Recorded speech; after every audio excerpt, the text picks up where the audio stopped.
testify now. Honestly, I will tell you what I told the Lord. I said, I have had enough, Lord. Enough. I'm tired. Some people look at me as if I'm very spiritual, but I'm not. I'm just like you. A human being with flesh and bones. But people think I'm super spiritual. I'm actually a person with weaknesses that makes many mistakes. If I get pinched, it hurts. I want you to realize something. I never told him, Lord, give me 1, 2, 3, 4, 5, or 1,000 experiences. I never told him that. God did this out of his tender mercy. Sometimes I weep. You know why? Because it's not easy. Like the sister said earlier, ministry, it's not easy. Truly serving God faithfully is very beautiful, but you really must be brave. Asking for forgiveness was something very beautiful. We all cried and embraced while I asked for forgiveness. After asking for forgiveness,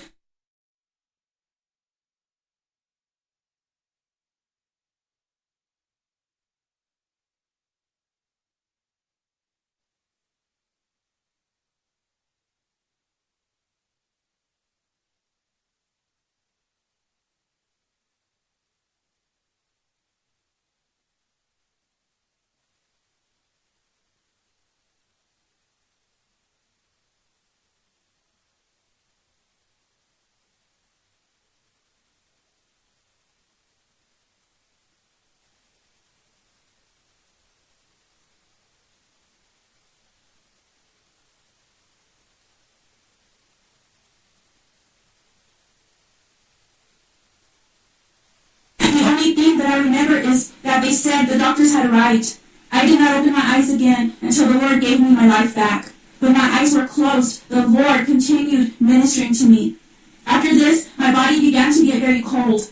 I did not feel normal. I was crying and praying. I said, Lord, help me. At this point, I lost my ability to speak. This was at about 12:30 at night. I believe that's what time my experience began. The ministers and brethren were all in intercessory prayer while I had this experience. Angelica would not testify about her experience. This is when angels took her to a heavenly viewpoint and showed her the current condition of the church. From a heavenly viewpoint, an angel said, Look, you are seeing the earth. You won't pay attention to the houses. Look at all the churches and the congregations of the earth. He said, this church has 20,000 members. There is another church with 10,000 members. This other church has 1,000. He continued to show me so many congregations. But there are very few people in these churches that are actually the true church. He asked me, are you seeing? Yes, I answered. The angel said, I must tell you what my Father wants me to tell you. The Archangel Michael was the one speaking to me. Michael told me again, look at the earth. The churches are filled with sin. There is very much sin in these churches. Many of the people are spiritually dead. To the angels, the Lord showed me that 80% of the evangelical Christian church on earth will be left behind. My God, they will be left behind because they are cold, because they don't see God's presence, because of their sin, because they are discouraged. Only 20% will be caught up to be with Jesus.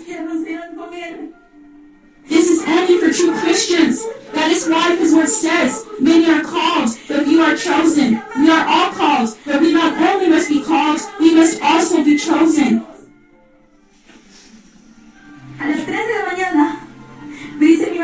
My brother and others have told me that at 3 in the morning, I took a deep breath, and afterward, I completely stopped breathing. Let me explain what takes place inside many of the churches. There is very much religiosity. There is no loyalty to the Word of God. Inside church, brothers and sisters happily praise the Lord. They rejoice, they dance, and they speak in tongues. But when they get home, they are completely different. They act like the devil himself. This is what takes place. People go home and speak things that hurt God's heart.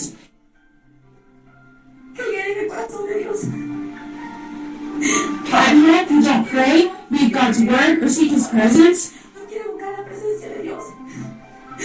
God does not want any of us to be left behind. It hurts me that 80% of churchgoers are not ready for the Lord's return. Do you know why? Because few of the churches truly demonstrate the true love of Jesus.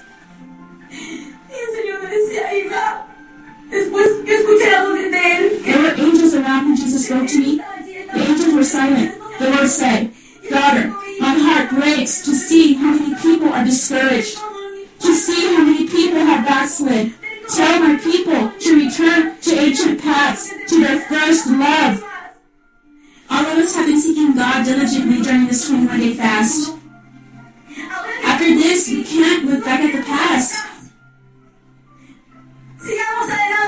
We must press forward. The Lord promised us in His Word He would be with us. Don't worry about the trials to come in the future. You can't imagine the trials I have endured. Actually, all of us endure together. Although I don't know your trial, it doesn't really matter. We must press forward because only the courageous will enter in His presence. Church, when you return to your congregations, you must encourage the brethren. We are one family in Christ. You must encourage them to seek God. Tell them to seek God. Reject hypocrisy. Listen to what the Lord told me. He said, "Do you know which commandment my church has forgotten?" Some think it's love. Others think it's faith. The forgotten commandment within the church is holiness. My word says, "Be holy, for I am holy." This is what the Lord said. We have to be holy, inside and outside. We must have a pure heart, a clean heart that is filled with His presence, a heart filled with His love, a heart filled with God. Angelica will now testify about being shown heaven and hell in this third experience. An angel approached me and asked, "Are you ready? The Lord has sent us for this purpose." I answered, "Yes." The Lord had taken away all my fear. I told him, "I'm ready." He said, "That's good. We are awaited." This experience was different than the other two. This time I did not travel to heaven in the same manner as before. This time I instantly entered into the kingdom of heaven. When I looked around, I realized I was wearing a beautiful white dress. We began walking. 안녕하세요. 진짜 살길입니다. 미국 하워드 피트만 목사님이 목회하신 지 35년이 되었을 때 1979년 8월 3일 중후동맥이 파열되어 사경을 헤매면서 충격적인 천국을 경험하게 되었습니다. 하워드 피트만 목사님의 천국 간증, 천사들이 내가 지상세계에서 활동하는 악령의 모습을 충분히 봤다고 생각했을 때 우리는 차원의 벽을 통해서 다시 둘째 하늘로 돌아왔다. 나의 수호 천사는 이제 산청천 방향으로 나를 인도하였으므로 나는 참으로 기뻤다. 네가 늘 가고 싶었던 곳은 산청천이었기 때문이다. 순식간에 우리는 지극히 아름다운 곳에 이르렀다. 이미 둘째 하늘이 얼마나 무시무시한 곳인지 말했으니 이 아름다운 곳에 온 네가 얼마나 놀라겠는지 상상해 갈 것이다. 그곳은 내가 본 곳 중 가장 아름다운 곳이라는 것이다. 터널이나 차도, 골짜기 또는 고속도로처럼 보이는 곳이었다. 그곳에는 휘황찬란한 빛이 있었고 보이지 않는 보호막으로 둘러쳐져 있었다. 나는 이 보호막이 곧 성령이 보호라는 것을 알 수 있었다. 이 터널, 도로, 골짜기 혹은 무슨 단어로 표현하든 거기를 걸어가는 자들은 사람처럼 보였다. 내가 나의 수호 천사에게 그들이 누구냐고 물어보니까 번향으로 가는 성도들이라고 말해주었다. 그들은 바로 세상에서 죽어 이제 번향으로 돌아가는 크리스천들의 영혼들이었다. 각 성도에게는 적어도 한 명의 수호 천사가 동반하고 있었고 어떤 이들에게는 한 무리의 천사가 함께하고 있었다. 나는 왜 어떤 성도는 한 명의 수호 천사만 있고 어떤 이들은 여럿이 있는지 궁금해졌다. 나는 성도들이 번향으로 가려면 반드시 통과해야 하는 길을 지켜보았다. 나는 오로지 인정받은 영혼들만이 그 터널에 들어설 수 있다는 것을 알게 되었다. 나의 수호 천사가 번향으로 가는 성도들에 대한 이야기를 마쳤을 때 내가 그 터널 안으로 들어서려 했지만 천사는 나를 막았다. 그는 우리가 터널 옆으로 지나가야 하며 안으로 들어가서는 안 된다고 말하였다. 그래서 나는 터널을 따라서 터널 바깥으로 여행하였다. 우리가 이렇게 터널 옆으로 여행할 때는 생각의 속도로 가지 않고 마치 구름 위에 있는 것처럼 여행하였다. 다시 말해 구름은 없었지만 우리가 여행하는 방식은 마치 구름 위에 떠 있는 것 같은 그런 느낌이 들었다. 나는 터널 안쪽에서 언제나 움직이는 성도들을 볼 수 있었다. 그들은 모습이 모두 사람이었으나 인종, 나이 또는 성별을 구별할 수가 없었다. 그들은 투피스 같은 옷을 걸치고 있었다. 처음에는 성도들과 함께 터널 속을 갈 수 없는 것이 매우 안타까웠으나 우리의 목적지가 그들과 같다는 얘기를 듣고 조금 마음이 나아졌다. 여행을 계속하면서 나는 곧 악령들의 수가 적어진다는 것을 깨달았다. 커다란 문들이 눈에 들어왔고 문에 다가갈수록 악령들의 모습은 점점 더 멀어졌다. 입구에 도달했을 때는 더 이상 악마는 보이지 않았다. 3층 천의 입구는 2층 천 쪽으로 열려있지만 마귀는 가까이 올 수조차 없게 된 것이다. 천사는 나를 들어 보내주지 않고 일단 입구 한쪽에 서 있게 했다. 그는 나에게 그곳에 남아서 성도들이 천국으로 들어가는 것을 구경하라고 말했다. 성도들이 천국을 들어서는 것을 보면서 나는 이상한 것을 하나 느꼈다. 즉, 그들은 오로지 한 명씩만 문으로 들어가게 되어 있었다. 둘이서 함께 들어가는 것을 허락되지 않았다. 나는 이것에 대해 궁금했지만 설명을 듣지 못했다. 세상에 돌아온 후 오랫동안 이에 대해 연구를 해보았는데 이제 그 이유를 알 것 같다. 이것은 한 개인에 대한 존중의 표현이라고 생각한다. 각 개인은 자유의지로 선택을 했던 것이다. 기억하라. 하나님의 형상대로 만들어진 우리는 자신의 의지로 스스로 운명을 선택할 수 있는 권리가 있다는 것을. 성도들이 한 명씩 들어가고 있을 때 나는 왜 내가 묻고 싶은 일을 허락받지 못하고 있는지 궁금하게 여기고 있었다. 나는 하나님 앞에 가서 청혼을 하고 싶은 마음이 너무도 간절해서 그때 지켜보고 있던 장면의 의미를 그만 놓치고 말았다. 그러나 그것은 너무나 중요해서 성령님이 직접 말씀해 주셨다. 나는 50명의 성도가 천국으로 들어가는 것을 보았지만 내가 놓친 것은 그 시간대였다. 이 50명의 성도가 지구에서 죽을 때 1950명의 다른 사람들도 같은 시간대에 죽었다. 즉 2000명 중 50명만이 천국에 가게 된 것이다. 나머지 1950명은 그곳에 없었다. 그들은 어디에 있는가? 오직 2.5%만이 천국을 가는 것이다. 97.5%는 천국을 가지 못했다. 이것이 바로 현 세상의 모습이란 말인가? 지금 세상 사람 중 97.5%는 하나님을 만날 준비가 되어 있지 않다. 이것이 우리가 현재 처해 있는 라오디게아 교회의 시대를 그대로 대변하는 것이다. 그 교회는 자신들이 건강하며 부족한 것이 없다고 생각하나 실상은 그들은 비참하고 가련하며 벌거벗은 것이다. 나는 주님이 라오디게아 교회의 구역질을 느끼셨는지 이해할 수가 있었다. 또한 마태복음 7장 22절 23절에 많은 사람들이 심판날에 주님 보좌 앞에 서서 주여 주여 우리가 주의 이름으로 선지자 노릇하며 주의 이름으로 귀신을 쫓아내며 주의 이름으로 많은 권능을 행치 아니하였나이까 라고 말하였을 때 주님은 내가 너희를 도무지 알지 못하니 불법을 행하는 자들아 내게서 떠나가라 하신 것을 이해할 수 있게 되었다. 내게 하나님이 하신 말씀을 들으라. 자신은 잘하고 있다고 생각하는 사람들 중 많은 이들이 영원한 지옥의 형벌에 떨어질 문턱에 서 있다. 너무 많은 이들이 입으로만 하나님을 안다고 말하나 실제로는 눈이 멀어 있다. 마귀는 그들을 너무 완벽히 속였기 때문에 그들은 무신론자와 다름이 없다. 이 입술로 다른 사람들을 속일지언정 주님을 속일 수는 없다. 그들의 마음이 세상으로 향하고 있는 한 그들은 영원한 형벌의 일기에 처해 있다. 여러분, 하우드 피트만 목사님은 질병 때문에 사경을 헤매다 천국 문 앞에 도착했을 때 당시 죽은 2000명 중 1950명은 지옥으로 가고 단지 50명만 천국에 가는 것을 보았습니다. 즉 97.5%가 지옥으로 가고 2.5%가 천국에 가는 것을 본 것입니다. 여러분들은 어디에 속한 자입니까? 여러분들은 어디를 향하여 가고 있습니까? 지금까지 진짜 살길이었습니다.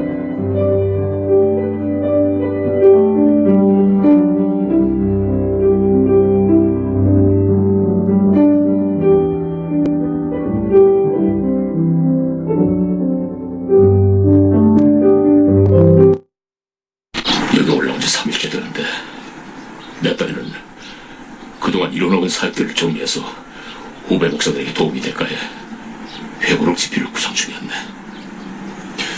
목사님께서는 한국 교회 누구든 존경에 맞지 않는 종이시고 신학박사의 총회장까지 지내셨으니 회고록이 발간된다면 대단한 호응이 있을 것입니다. 그게 아니었네. 오늘 새벽 기도 중 이런 말할 수 없는 체험을 했다네. 기도 중 갑자기 사방이 칠같이 캄캄해지더니 내가 급속히 그 앞속으로 빨려 들어갔고 순식간에 쏜살같이 밑으로 떨어졌네. 그리고는 쇠창살로 엮어진 거대한 철문 앞에 이르렀는데 난 즉각적으로 지옥 문을 알았지. 창살 아래로는 뜨겁게 불못이 보였고 살이 탄탄 열기와 역겹게 짜리없는 냄새가 내 전신으로 스며들었네. 불못 속에서 들리는 사람들의 비명소리가 들려왔지.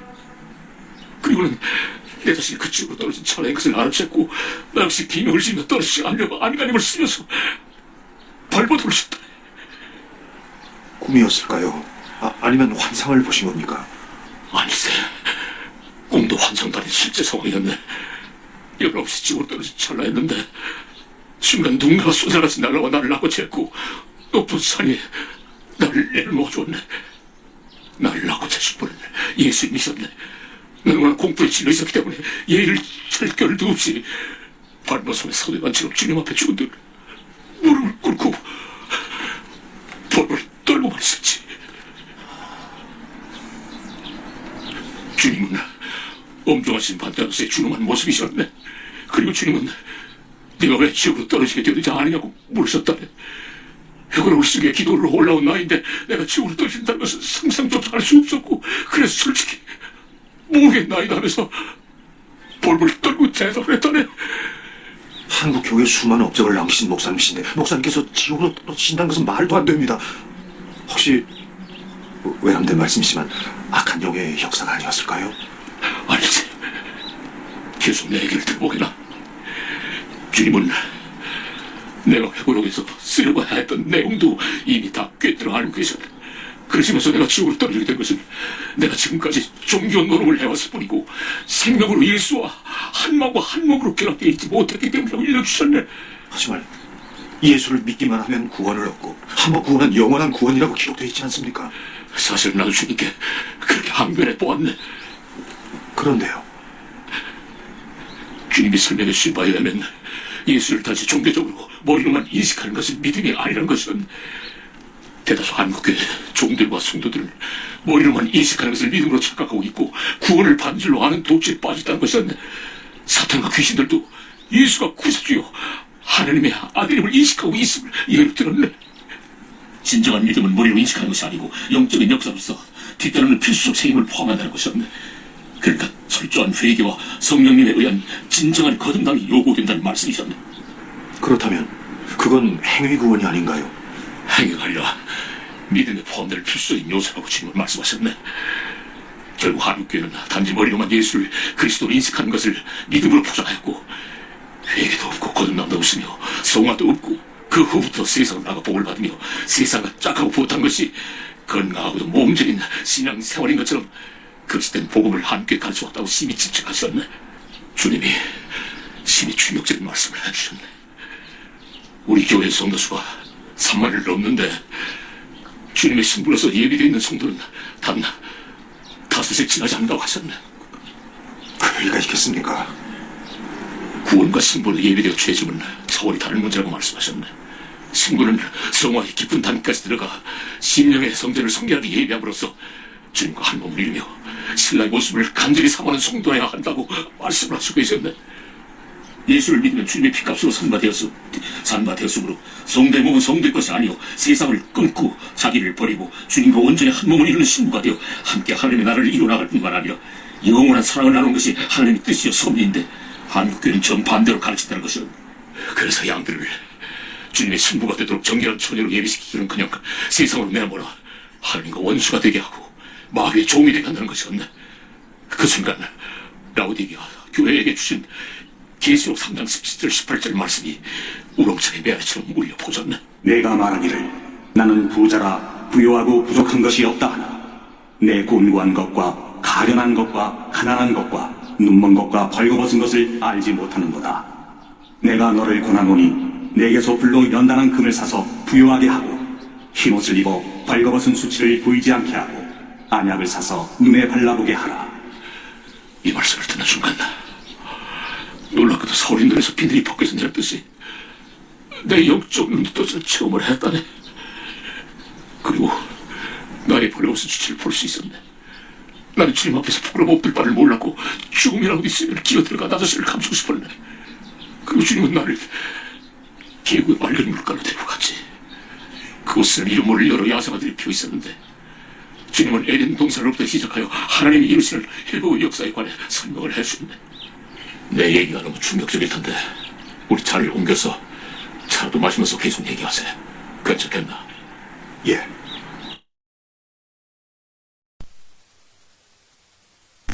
안녕하세요. 진짜 진짜 살기입니다. 이것은 입신 간증이 아닙니다. 사랑하는 법을 배웠느냐라는 제목으로 알려진 박준수 목사님의 사후청, 실제로 죽었을 때 경험한 것이죠. 어느 날 박준수 목사님이 고속도로를 달리고 있을 때 주님이 빛으로 임하셔서 박준수 목사님께 3가지 미래에 일어날 일들을 말씀해 주셨습니다. 그것은 동성연애, 낙태, 마약에 대한 것들이었죠. 주님이 박준수 목사님께 알려주신 내용을 사탄이 알고 박준수 목사님을 찾아와서 주님께 들었던 것을 절대로 세상에 알리지 못하게 했습니다. 지금부터 박준수 목사님께서 간증하신 대로 제가 여러분들께 들려드리도록 하겠습니다. 사단이 저에게 와서 말했습니다. 내가 지금 들었던 이 비밀들을 사람들에게 알려지만 않는다면 나는 내가 그 어떠한 표적과 기사와 이적을 행한다고 하더라도 전혀 상관하지 않고 너를 방해하지 않겠다. 그때 저는 사단에게 대답했습니다. 너는 나와 전혀 상관이 없는 존재다. 나는 너에게 속한 존재가 아니다. 그리고 나는 이 애원의 말씀들을 세상을 향해 선포하는 것에 대해 전혀 두려워하지 않는다 라고 말했습니다. 그러고 나서 저는 그날 아침에 저희 친구들 여러 명에게 전화를 해서 제가 받았던 그 애원의 말씀들을 나누었습니다. 그리고 저는 제 아들과 같이 일을 하기 위해서 집을 나서게 되었습니다. 저는 그 당시에 벌목하는 일을 하고 있었습니다. 제가 일을 시작한 지 30분 정도 지나서 아주 극심한 고통이 찾아왔습니다.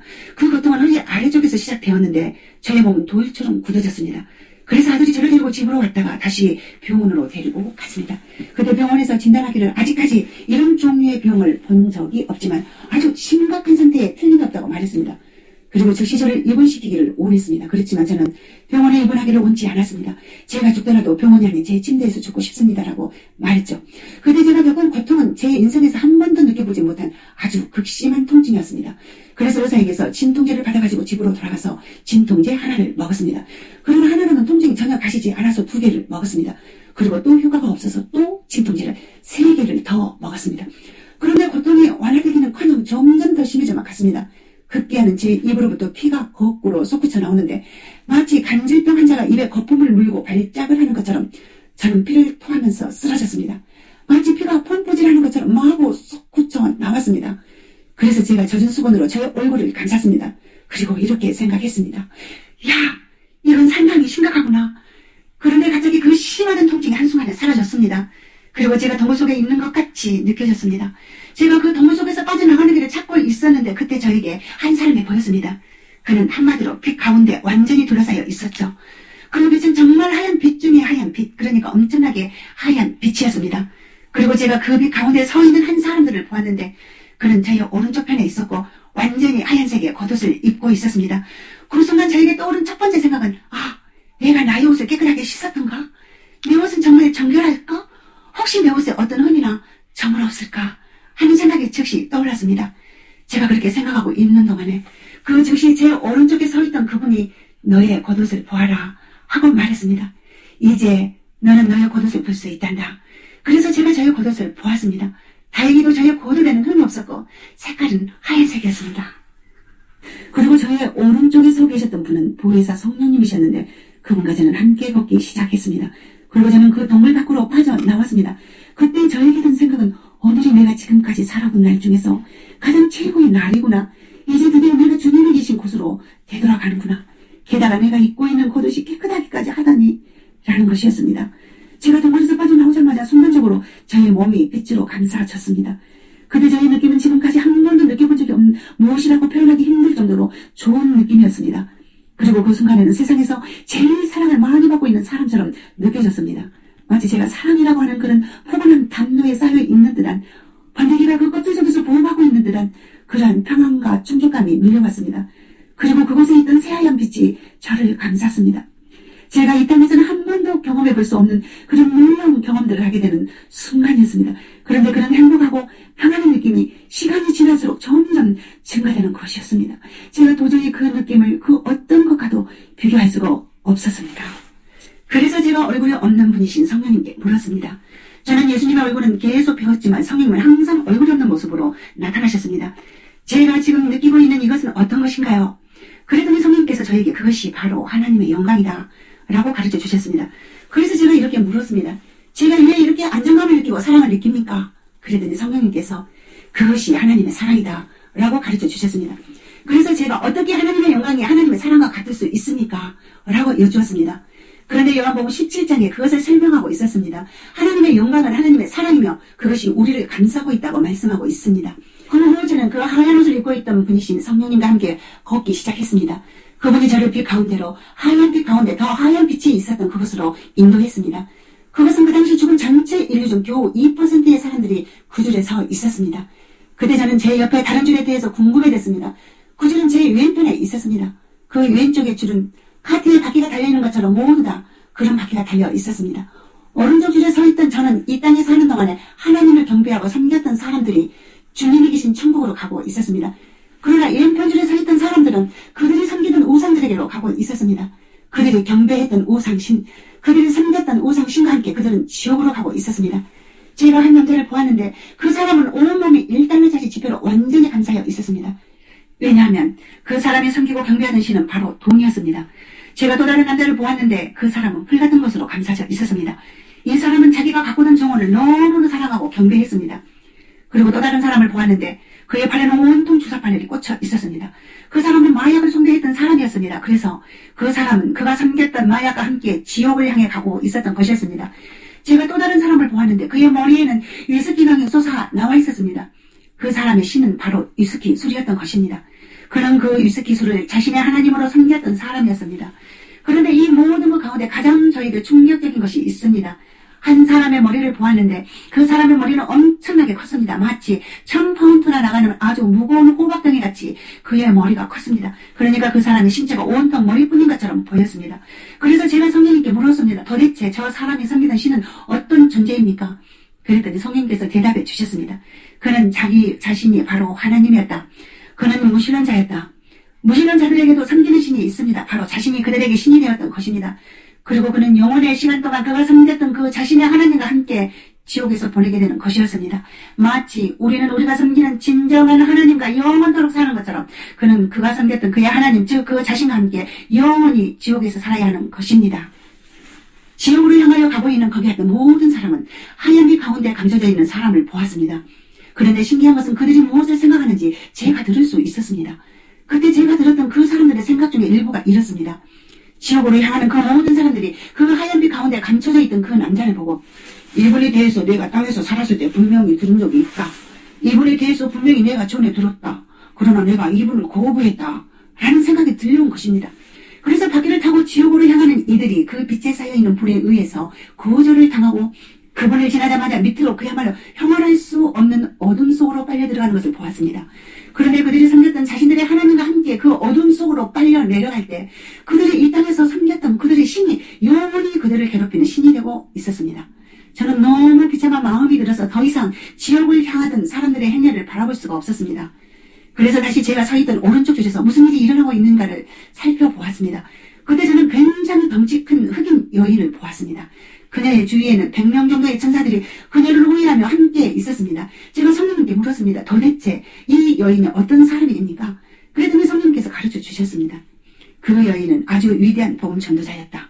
그리고 100명의 천사들이 이 여인과 함께 있었다. 이 천사들이 이 여인이 땅에서 그의 사역을 마칠 수 있도록 도와주었었다.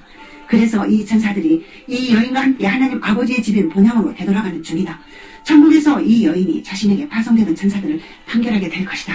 그리고 그 덩치가 큰 흑인 여인이 아까 제가 봤던 하얀 빛에 둘러싸여 있던 주님께로 나와왔습니다. 그런데 주님께서는 그녀에게 단 한 가지만을 질문했습니다. 너는 사랑하는 법을 배웠느냐? 주님께서는 그녀가 이 세상에서 어떤 일을 하였고 얼마나 헌금을 많이 하였는지를 묻지 않으셨습니다. 오직 사랑에 대해서만 물어보셨습니다. 사람들은 이 세상에 태어날 때부터 타락한 상태로 태어납니다. 그런데 그 타락한 상태에서 반드시 배워야 하는 것이 바로 사랑입니다. 사랑은 우리의 선택의 문제입니다. 그 빛 가운데 계시는 주님께서 덩치 큰 흑인 여인에게 너는 사랑하는 법을 배웠느냐 하고 물었을 때 그 여인이 손을 들어서 이렇게 대답을 했습니다. 네 주님, 저는 사랑하는 법을 배웠습니다. 그러다 주님이 그 여인에게 손을 펴서 그 여인을 잡아서 키스를 해주시고 그녀를 안아주셨습니다. 마치 그분의 마음이 양쪽 문 2개로 된 모양이었는데 그것이 활짝 열리는 것 같았습니다. 그러더니 그 여인이 그 문 안으로, 즉 주님의 마음 안으로 들어가는 것을 보았습니다. 그리고 그 여인과 함께 있었던 천사들도 그 마음의 문 안으로 들어갔습니다. 그 다음에 제가 본 것은 11살짜리 소녀였습니다. 이 어린 소녀는 5살 때부터 침대에 누워 있어야만 했습니다. 그런데 이 소녀는 전 세계 동안 다른 사람들을 위해서 기도했습니다. 그 소녀의 사역은 11살 때 끝이 났습니다. 왜냐하면 죽어서 천국에 오게 되었기 때문입니다. 주님께서 이 소녀에게도 동일하게 물었습니다. 사랑하는 법을 배웠느냐? 그랬더니 그 소녀가 네 주님, 이라고 대답했습니다. 그랬더니 주님께서 이 소녀에게 키스를 해주시고 그 소녀는 주님의 마음속으로 들어갔습니다. 그 다음으로 제가 보았던 사람은 93세 된 할머니였습니다. 그 할머니의 손이 관절염으로 많이 손상되어 있었습니다. 그 질병으로 인해서 그 할머니는 죽기 전 마지막 몇 년 동안 무척 고통 가운데 살았습니다. 주님께서 그 할머니에게 또다시 물으셨습니다. 너는 사랑하는 법을 배웠느냐? 그때 그 할머니가 말하기를 주님, 저는 주님을 사랑하는 법밖에는 배우지 못했습니다. 그리고 저의 전생애 동안 주님 앞에 머물렀었습니다. 제가 젊어서 남편이 죽었을 때부터 제 안에 쓴뿌리가 생겨났고 그로 인해 제가 겪었던 어려움들로 인해서 저의 삶은 계속해서 다른 사람들을 힘들게 하는 그런 삶을 살았습니다. 주님, 저는 그들을 사랑하기보다는 그들을 정죄하고 비난하는 삶을 살았습니다. 그렇지만 저는 주님만을 사랑했습니다. 그러자 주님이 말씀하시길 너는 내 나라에 들어올 수는 있지만 나의 나라에서 가장 작은 자가 될 것이다 라고 말씀하셨습니다. 그리고 주님께서 그 여인에게 키스하고 그 여인이 천국문으로 들어갔습니다. 그런데 지금까지 사람들의 나이가 많건 적건 이 사람들이 다 주님 마음 안으로 들어갔는데 주님께서 주님 앞에 선 그들에게 물어봤던 질문은 단 한 가지였습니다. 주님께서 그들에게 얼마를 헌금했냐고 물어보지 않으셨습니다. 그들이 얼마나 이대한 업적을 남겼냐고 묻지 않았습니다. 오직 물어본 것은 내가 사랑하는 법을 배웠느냐라는 것이었습니다. 그 다음은 저의 순서가 되었습니다. 그때 저는 이렇게 생각했습니다. 주님께서 저에게 동일한 질문을 하시면 네 주님 그렇습니다. 제가 사랑하는 법을 배웠습니다 라고 대답해야지. 왜냐하면 저는 그 질문에 어떤 대답을 해야 하는지 그 대답을 이미 알고 있었기 때문입니다. 그리고 그 즉시로 주님께 안겨서 키스를 받을 준비가 되어 있다고 저는 생각했습니다. 그런데 무슨 일이 일어났는가 하면 주님께서는 저를 손으로 가로막으시면서 이렇게 말씀하셨습니다. 너는 내가 행하라고 명한 일들을 하였고 그래서 사탄이 불법적으로 너를 죽였다. 하지만 나는 너를 다시 세상으로 되돌려 보낼 것이다. 그때 저는 그곳을 떠나서 이 땅으로 다시 되돌아오고 싶지 않았습니다. 그것이 너무 좋았습니다. 그러나 주님께서 저에게 말씀하셨습니다. 너의 본성은 굉장히 겁이 많지만 내가 너를 강하게 만들어줄 것이다. 너는 영혼들을 나에게로 인도하는 일에 대해서 커다란 열정과 사랑을 가지고 있다. 그때 제가 주님께 드렸던 대답은 주님 제가 단 한 명의 영혼을 위해서라도 세상으로 다시 돌아가겠습니다. 였습니다. 그러나 주님께서는 너는 단 한 명의 영혼만을 위해서 세상으로 다시 돌아가서는 안 된다. 나는 네가 세상에 되돌아가서 그 땅의 리더들을 변화시키고 그들에게 영향을 끼치기를 원한다. 그래서 내가 만나는 그 지도자들로 하여금 다가오는 대추수를 위하여 준비하게 하라. 이제는 역사 이래로 가장 위대한 추수를 통해서 나는 나의 영광을 드러낼 것이다. 그러므로 너는 돌아가서 교회들을 깨워라. 그때 저는 대답했습니다. 네 주님 제가 돌아가겠습니다. 이렇게 해서 저는 이 세상으로 다시 돌아오게 되었습니다.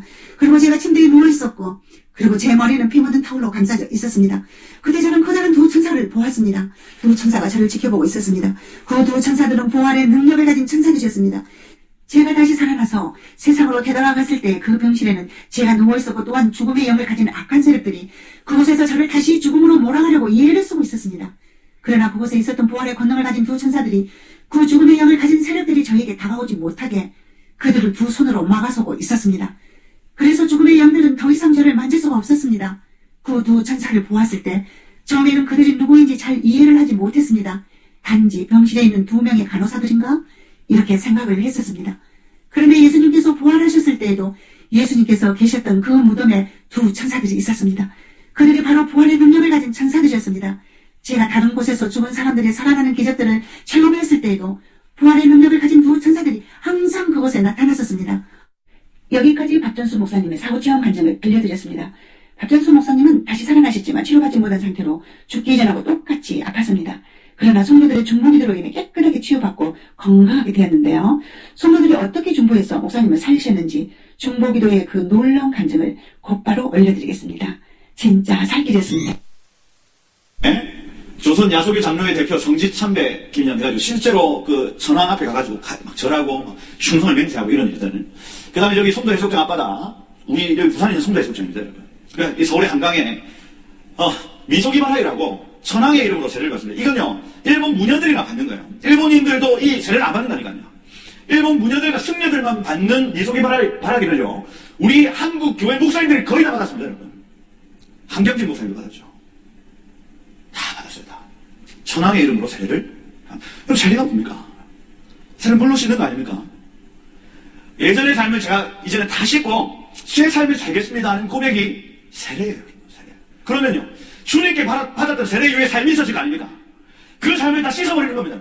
그리고 선함을 향해서 충성을 맹세하는 그 삶으로 새롭게 태어나는 거예요. 이게 얼마나 충격적인 신앙고백입니까? 이걸요, 한국교회의 92%의 목사님들이 지나갔다고요. 이 신사참의 문제가요, 그냥 예사일 게 아닙니다. 정말 깊은 신앙고백이 저 당시에 7년 동안 이어졌던 겁니다. 하나님은 어쩌면 한국교회에게 이 7년의 환란을 가르치기 위해서 저러한 일들을 예표적으로 허락하셨을 겁니다.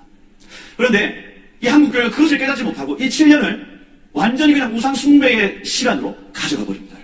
이걸 보셔야 됩니다. 여러분, 앞으로 우리 7년의 환란이 언제? 큰일 났다. 기독교가 망하는구나. 목사들이 잘하면 기독교가 망하는구나. 큰일 났다. 예수를 파는 목사들이 너무 많구나. 예수를 알려야 돼. 목사들이 예수를 팔아먹는 가랑두다와 같은 목사들이 너무 많구나. 너무 많구나. 베드로처럼 깨닫는 사람들이 돼요. 베드로처럼 깨닫는 사람들이 돼요. 베드로처럼 깨닫는 목사가 돼요. 그런 목사는 살아가. 그런 목사는 사는, 그런 목사님들은 사는 목사님이야. 기독교도 이렇게 얘기하는 목사님들은 살 것이며, 그렇지 않은 목사님들은 지옥으로 100% 떨어져. 큰일 났네. 왜 목사들이 이렇게 다 지옥으로 떨어지는 거야? 지옥 기차를 타버리네. 지옥 기차를 타버려. 그러고서 기차 안에서는 좋다고 하지만 그것도 종착역이 지옥이라는 걸 모르네. 그 종착역이 지옥이라는 걸 모르네. 기차 안에서는 술잔도 주고받으면서 와인을 마시면서 그렇게 옷 많이 벗어놓고 하얀 옷 입고 목사님 해가면서 그러지만 그 종착역은 지옥이네. 오로로로로 쏟아지네. 한꺼번에 다 쏟아지겠네. 큰일 났다. 기도하는 목사들이 없네. 기도하는 목사들이 없어. 술 먹느냐고 담배 피느냐고 바빠서 기도하는 목사들이 없어. 교회마다 왜 이렇게 불이 다 꺼진 거야?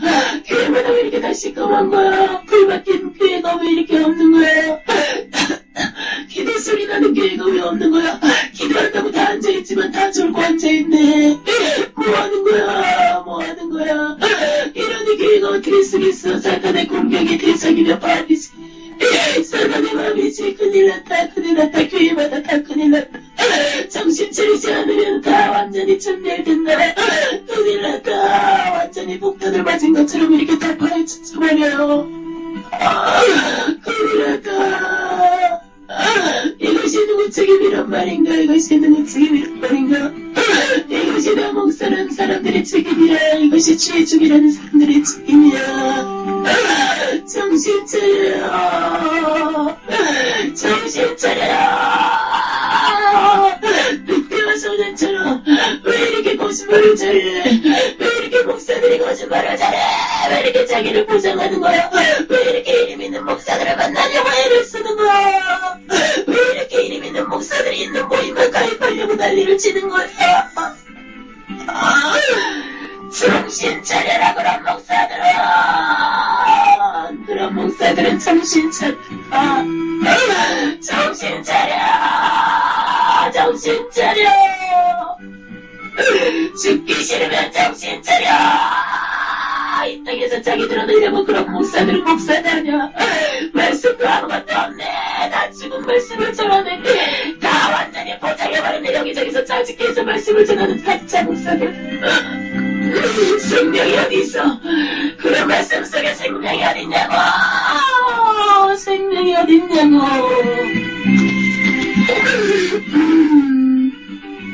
그래도 한경재 목사님의 말씀을 이렇게 많이 봤네요.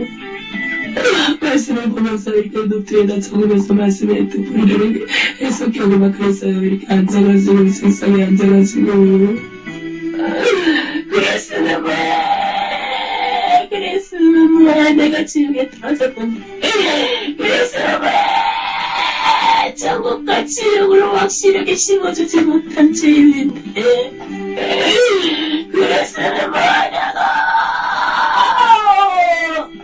천국과 지옥이 없는 것을 먹였는데. 천국과 지옥이 없는 껍데기를 먹였는데 그럼 뭐해.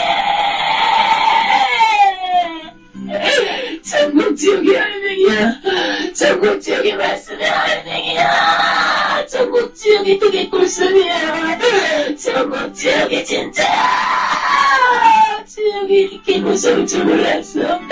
지옥이 이렇게 무서울 줄 몰랐어. 지옥이 이렇게 무서울 줄 몰랐어. 지옥이 이렇게 진짜 있을 줄 나도 몰랐다고. 지옥이 진짜 있을 줄 나도 상상을 못했다고. 나도 상상을 못했어. 지옥이 진짜 있을 줄 나도 상상을 못했다고. 내가 지옥에 있다면 진짜 절멸 안 했을 거야. 내가 지옥에 있다면 오직 예수를 위해서 죽었을 거야. 내가 지옥에 있다는 것이 믿어졌으면 내가 오직 예수 천국 지옥을 살아면서 나 살았을 거야. 그러면 나는 집에도 안 걸리고 침상에 눕지도 않았을 거야. 하나님 앞에 상금을 받았을 거야. 그런데 상상도 못했던 지옥이 진짜 있고 내가 그 안에 있다고. 그 안에서 내가 있다고요.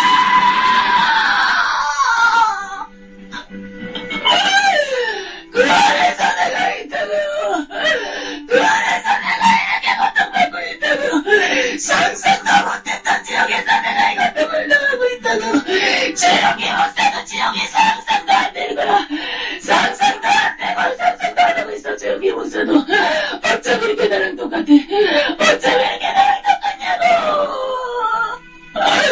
어쩜 이렇게 나랑 똑같은 게 맞냐고.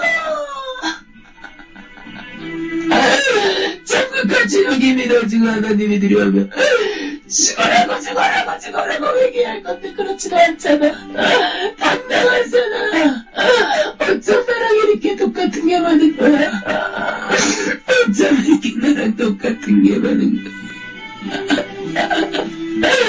예수를 위해서 산다고 했지만 나중에는 나랑 경직 이름을 위해서 살았고, 최영미 목사도 예수를 위해 산다고 했지만은 자기 이름을 위해서 살았네. 세계적인 목사라는 그 오해감에서 자존심 하나 굽히지 않으려고 사람한테 무릎 꿇지 않으려고 그렇게 살았네. 그것까지도 나랑 똑같네.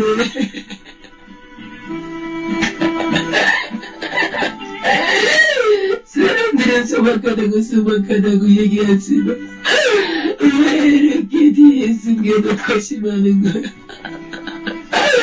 왜 이렇게 많은 물질을 숨겨놓은 거야? 그것이 무슨 뜻인 줄 알아? 천국과 지옥이 안 믿어지고 예수가 확실히 안 믿어지기 때문에 예수가 확실히 안 믿어지기 때문에 돈은 믿어지고 예수는 안 믿어지기 때문에 절대 돈을 모으는 거야. 김성애사 모두 큰일 났네. 맹금심에 저렇게 눈이 부리부리하게 눈을 밝히면서 큰일 났네. 저 집안 큰일 났네. 목사 집안이면 뭐해. 목사가 벌어서지 못하니까 다 지옥 벌어지는 거야. 목사가 천국이 지옥이 예수님이 안 믿어지니까 저렇게 물질 잡다가 자기 명예 잡다가 자기 이름 내세우다가 지옥에 떨어지는 거야. 나는 그래도 내 아내는 저러진 않았어. 김성애 사모처럼 저러진 않았어. 지옥의 목사는 너무했네. 지옥의 목사가 지옥에 떨어지면 어마어마한 형벌이 기다리는데 그 형벌은 연금 속에 집어넣고 완전히 맷돌로 갈아버리는 형벌에 칼로 온 살을 찢어버리는 그 고통을 당할 것이며, 어리석은 조용기, 실패한 조용기, 조용기는 성공한 목사가 아니야. 실패한 목사야. 완전히 실패한 목사야. 완전히 실패한 목사. 완전히 실패한 목사. 조용기 목사가 죽고 나면은 성공한 목사, 세계적인 목사라고 초문객들이 어마어마하게 몰려오네. 답답하다. 한심스럽다. 지옥에 떨어지는 영혼은 지옥에 떨어져서 고통받는데 죽어있는 시체를 저렇게 우상화시켜버리는 조용기 목사. 죽어서까지 사탄에게 쓰임받네. 사탄이 그걸 가만두겠나 여태까지 썼는데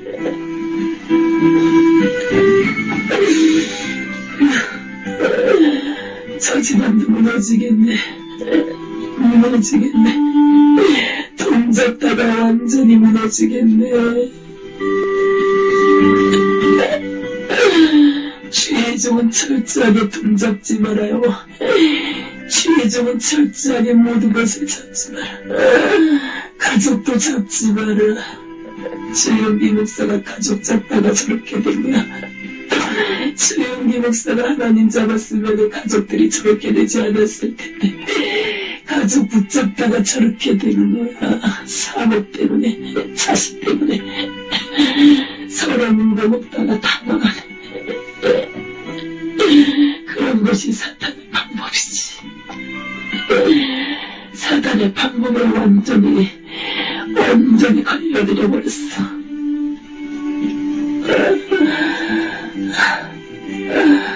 목사들은 정신 차려.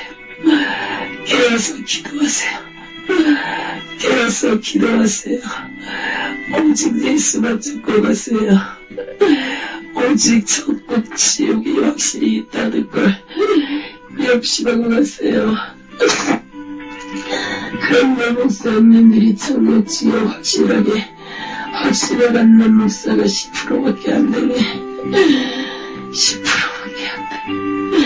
그 수많은 목사 중에 10%밖에 확실하지 않네.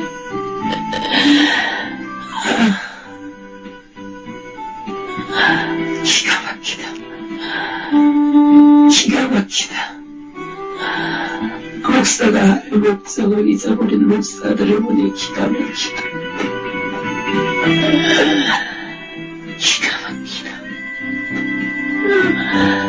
죽어서는 소용없는데, 죽어서는 지옥에 떨어져서는 아무 소용없는데, 아무리 영혼을 하고 빌어도 소용이 없는데, 그걸 믿어주기를 주지 않기 때문에 세상을 쫓다가 지옥 오겠네. 10%의 목사는 천국 지옥의 확신을 가져서 근데 다 가난하네. 그런 목사님들은 다 가난하네. 진짜 목사다. 진짜 하나님이 사랑하시는 목사다. 진짜 하나님을 사랑하는 목사들이다.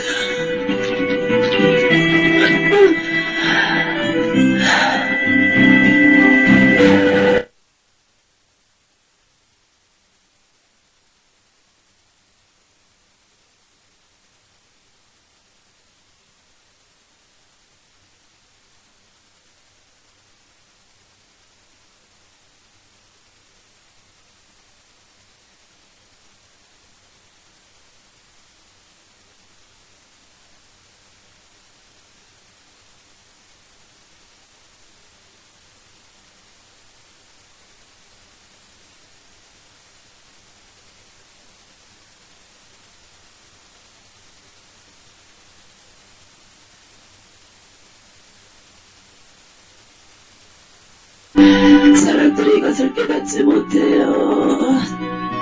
이것을 지금의 지지는 하나님의 경고인데 사람들이 이것을 깨닫지 못해요. 다 털리기 있는 나라마다, 천주교가 많은 나라마다 하나님이 치시고 불교마다 하나님이, 그런 나라마다 하나님이 쳐버려요. 그게 경고예요. 이제 미국에도 하나님의 징계가 나타날 거예요. 미국이 무너져요.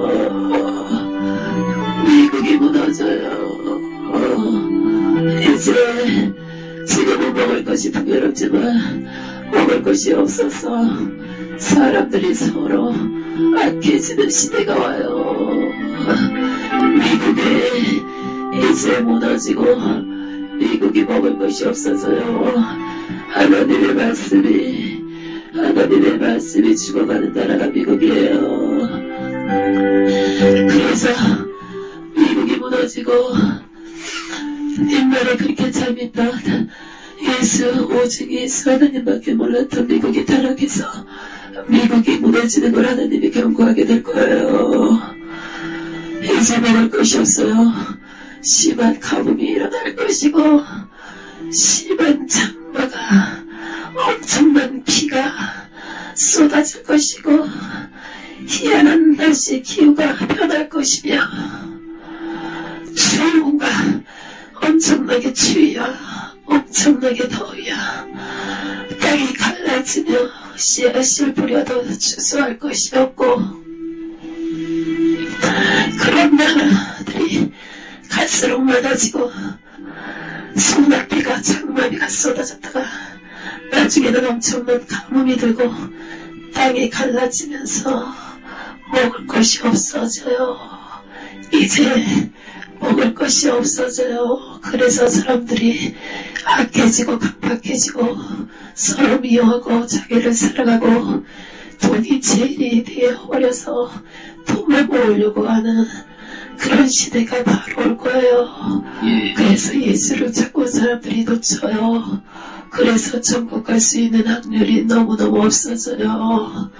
너무 없어요. 내 말 잘 기억하세요.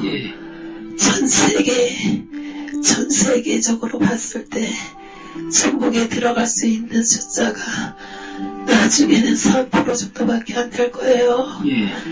사람들이 고통 속에서 다 예수를 놓쳐버려요. 다 예수를 놓치고 악해져요. 이해하지 못해요. 사랑이 없어지고 내 가족만 사랑하고 종교에서는 천주교를 예를 들면 신부 주기경을 의대시할 것이며 절에서는 중들을 의대시할 것이며 교회에서는 목사들을 의대시해서 자기 가족, 자기가 믿는 종교에 그곳에서 제일 높은 사람을 바라보게 되는 시대가 와요. 그래서 목사들이 예수를 전하지만 성도들은 목사들 때문에 지옥에 떨어지고 진짜 예수를 바라보지 못하고 목사들은 예수를 가르치지를 않아요. 예수가 생명이라 예수를 믿어야 천국 간다. 그 얘기를 갈수록 완전할 거예요. 그런 소리를 하면 성도들한테 핍박이 오는 시대가 와버려요. 그렇게 무서운 세상이 오기 때문에 예수 잡고 천국 갈 수 있는 확률이 그렇게 적은 거예요. 진짜 낙타가 바늘길로 들어간다는 그 말이 실감이 날 거예요. 그렇게 천국 가기가 힘들어요. 말은 죽으면 천국에 있다고 하죠. 다 지옥에 있어요. 다 지옥에 와요. 교회에서도 수많은 사람들이 지옥으로 쏟아질 거예요. 순복음 교회가 그렇게 크지만 다 사단이 장악해버렸고 교회 안이 완전히 시커매요. 그래서 다 지옥으로 떨어져 버려요. 지금의 순복음교회 천국 갈 수 있는 확률이 1000%지만 나중에는 3%밖에 안 돼요. 그것도 거기에서는 몇 안 돼요. 빨리 깨닫고 나오는 사람들. 그렇게 순복음이 엄청난 큰 사단이 완전히 장악을 해버렸어요. 천주교를 장악한 것처럼 순복음을 장악해버렸어요. 조용히 목사가 쓰러져요. 조용히 목사가 쓰러져요. 어느 날 후련히 쓰러져요. 그래서 순복음이 무너지고 조용히 목사가 쓰러지면 사단이 한 입에 순복음을 삼켜버려요. 거기서 제대로 된 주의종들, 예수, 천국, 지옥 전하는 주의종들이 거기에서 몇 명 안 되는데 손가락으로 꼽을 수 있을 만큼의 몇 명 안 되는데 그 사람들이 거기서 견디지 못해요. 사단들이 그렇게 만들어버려서 그것조차도 순복음 사람들한테 들을 수 없게 만들어버려. 순복음이 밑에서부터 이렇게 위에는 장악을 해서 시커멓게 장악을 해버리고 밑에서 땅이 갈라지는 것처럼 쫙 갈라져버려. 그래서 순복음이 엄청난 큰 사탄들이 있대요. 죄 정도로 사단들이 이름 있는 죄 정도로 사단들이 다 잡았어요. 서로가 텔레비에 나가려고 방송에 나가려고 머리 터져라 싸우지만 그것이 결국 사단의 방법이고 조금 유명하다 그러면 그것으로 사람들이 몰려가서 결국에는 수많은 사람들이 이래저래 지옥으로 떨어져 지옥으로 떨어져 엄청난 세계에 엄청난 일이 벌어져요.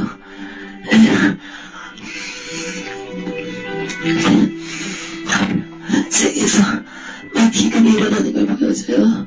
먹을 것이 없는 걸 보여줘요. 땅이 갈라지고 너무 바짝 말라가지고 하얗게 회색 빛나는 그런 땅이 갈라질 때 이렇게 갈라진 게 아니라 이렇게 넓게 다 갈라져서 그런 모습을 보여주시네요. 내일은 이제 그런 시대가 와요. 목사님, 방송 잘 보세요. 방송 잘 보세요. 거기에서 엄청난 사건들이 일어날 때마다 수많은 사람들이 지옥으로 쏟아진다는 것을 생각하셔야 돼요. 그것을 하나님이 조금이라도 막기 위해 목사님을 쓰시려고 그래요. 나가서 어딜 겁니다. 근데 사단들이 너무 온 세계를 장악해버렸어요. 사단의 힘이 옛날 같지가 않아요. 엄청나게 사단의 힘들이 세졌어요. 루시퍼의 힘을 그대로 받은 사단들이 있고 많이 올라가요. 그냥 귀신이 아니에요. 루시퍼의 힘과 능력을 갖고 올라가요. 그래서 이단들을 나오고 저 그리스도가 나와요. 그것은 사단의 능력으로 하는 거예요. 루시퍼의 능력으로 하는 거예요. 그냥 귀신들의 능력이 아니라 루시퍼의 능력을 그대로 받고 올라가서 그렇게 써버리는 거예요. 나도 그렇게 쓰임받았어요. 나도 루시퍼가 그렇게 직접 써버렸더라고요. 그래서 내가 쓰임받았기 때문에 더 잘 알아요. 어떻게 쓰임받을 것인지. 수많은 사람들이 지옥으로 떨어질 것이며 곳곳에서 능력이 나타나는 사람들이 나타날 거예요. 예수를 칭찬한 저 그리스도가 나타날 것이며 희한한 종교를 앞세워서 엄청난 능력이 나타나는 사람이 나타날 거예요. 천주교 교양을 떴을 것이며 불교에서도 그렇게 이름 있게 만들어 놓고 써버릴 것이며 그래서 불교인들은 그 사람을 보고 따라가요. 그 사람이 부처보다 더 능력 있는 그런 사람으로 신격화시켜버려요. 천주교도 마찬가지고 각종 종교도 그렇게 돼요. 기독교에서도 나타나요. 예수를 전하면서 엄청난 큰 교회가 나타나지만 그것은 사단이 쓰는 교회예요. 하나님은 이제 교회 크게 안 세워요. 주영미 목사가 그렇게 돼버려서 하나님이 주영미 목사보다 더 큰 종을 세워서 수많은 사람을 천국으로 끌어가려고 했지만 주영미 목사를 보면서 하나님이 나타나시고 수많은 사람들이 한꺼번에 지옥에 쏟아질 것을 생각하며 하나님이 우셔요. 그래서 이제 큰 게 취의종 안 나와요. 진짜 취의종은 작은 데서 나올 것이며 목숨을 걸고 예수를 전하는 취의종들은 작은 데서 나와요. 큰 교회 키우려고 엄청난 교회를 짓지만 그건 다 사단의 방법이에요. 그렇게 해서 수많은 사람들이 교회를 보고 들어가요. 그래서 한꺼번에 지옥으로 쏟아붓는 사단의 계획이에요. 목사님 명심하세요. 교회 큰 교회, 엄청난 큰 교회 나오면 그것이 사단이 100% 쓴다는 것을 아세요. 진짜 예수를 위해 죽을 정도로 하나님이 그렇게 드러내질 않아요. 그런 정말 예수를 전한다면서 자기를 전하고 나중에는 자기가 신이 되어버려요. 지금은 목사가 신이 되어버렸어요. 교회에서 목사가 신이 되어버렸어요. 목사님, 이 일이 결코 쉬운 일은 아니에요. 얘는 지금 이 땅에 생명책들 이름이 쓰여지는 거고, 여기에 기록된 거는 천국에 입성한 사람들, 구원받은 백성, 천국 백성들도 이렇게 기록해놨더라고요. 근데 이 생명책에 딱 보는데 세상에 이렇게 하나님이 이렇게 생명책이 앞에 이렇게 놓여져 있었어요. 예수님 보좌 앞에 이렇게 놓여져 있었는데 예수님이 이렇게 넘기지도 않았고요. 천국은 내가 넘길 수도 있고 내가 그냥 생각만 해도 그 생각대로 막 넘겨져요. 저절로 이렇게 넘겨지는데 구원받은 백성이 반도 안 되는 거예요. 이렇게 펼쳐져 있는데 쉽게 말하면 이렇게 돼 있다고 생각해 보세요. 이 정도로 페이지가 됐으면 이쪽은 다 까맣고 이쪽만 빛이 막 임하는 거예요. 이렇게 또 하나님 들썩들썩 거려주시는데 그냥 넘겨지는데 홈이 베인 글씨가 있고 또 글씨가 중간만 쓰여진 글씨도 있고 이 끝에만 있는 글씨, 그리고 이렇게 천국의 글씨들은요 이렇게 우리가 봤을 때는 그냥 입체적이지가 않잖아요. 그냥 민자잖아요. 근데 천국은 글씨들이 너무 빛이 강하기 때문에 빛이 반사가 돼요. 입체적으로 보여요. 근데 3분의 2만, 그러니까 이 반도 안 돼요. 거긴 다 까만 거예요. 구원받을 수가 없다는 거예요. 그렇게 구원받기가 힘들다는 거예요. 반도 안 되는 거예요. 이 생명책의 반도 안 되는 거예요. 그것들이 다 까만 거예요. 근데 이 앞쪽으로 계속 이렇게 넘겨주셨어요. 넘겨주시는데 대형교회 목사님, 우리 대한민국에 알아주는 조용길 목사님, 장경동 목사님, 그리고 김상환 목사님, 오정현 목사님, 이분들 이름이 조용길 목사님 까맣게 변해버린 거예요. 없어요 글씨가. 이 대형교회 목사님들이 다 지어져 버린 거예요. 장경동 목사님 동자는 남았더라고요. 하면서 사랑하는 딸아 너는 이것을 전하라. 나는 대형교회 목사들이 회개를 촉구하노라. 각성하기를 원하노라. 그들이 나의 영광을 다 차지해버렸고 나 예수의 보좌에 앉아서 다들 교만하다. 그리고 그분들이 회개하기를 원하신다고 이것을 다 전하라는 것입니다. 이렇게 보여주시고 예수님 생명책 뒤를 이렇게 생명수 관계잖아요. 이 보좌 뒤쪽으로 또 문이 하나 있어요. 그러냐? 그 평양의 총회를 주도한 사람들이 다 북한 목사들이요. 북한 목사 장로들이요. 거기에 신사참배에 다 동의한 사람이 95%야. 목사 장로들이 95%라고. 일본의 헌병들이 장총을 차고 벽에다 쫙 돌아가서 서 있으니까 누가 손드나 보자 하고 겁을 주니까 목사들이 공포에 질려가지고 다 신사참배 하겠습니다. 안 한 사람은 딱 5%예요. 누구냐? 주기철, 손양원, 길성주, 요 순교자들, 이 사람들만 안 했다고. 이 사람들 이해되시면 아멘. 그래가지고 세상에 95%가 신사참배를 동의를 한 거야. 하나님께 범죄를 졌어. 이게 목사 장로들이 한 거야. 이게 다 형신들이 한 게 아니라고. 조선 야소교 장로회 대표 성지참배 기념 해가지고 실제로 그 전황 앞에 가가지고 막 절하고 막 충성을 맹세하고 이런 일들을. 그 다음에 저기 송도 해수욕장 앞바다, 우리 여기 부산에 있는 송도 해수욕장입니다, 여러분. 그러니까 이 서울의 한강에 미소기바라이라고 천황의 이름으로 세례를 받습니다. 이건요 일본 무녀들이나 받는 거예요. 일본인들도 이 세례를 안 받는다니까요. 일본 무녀들과 승려들만 받는 미소기바라기를요 우리 한국 교회 목사님들이 거의 다 받았습니다, 여러분. 한경진 목사님 받았죠. 다 받았습니다. 천황의 이름으로 세례를. 그럼 세례가 뭡니까? 세례는 물로 씻는 거 아닙니까? 예전의 삶을 제가 이제는 다 씻고 새 삶을 살겠습니다 하는 고백이 세례예요. 세례. 그러면요 주님께 받았던 세례 이후에 삶이 있었을 거 아닙니까? 그 삶을 다 씻어버리는 겁니다.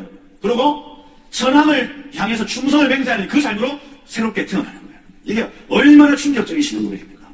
이걸요 한국 교회의 92%의 목사님들이 지나갔다고요. 이 신사참배 문제가요 그냥 예사일이 아닙니다.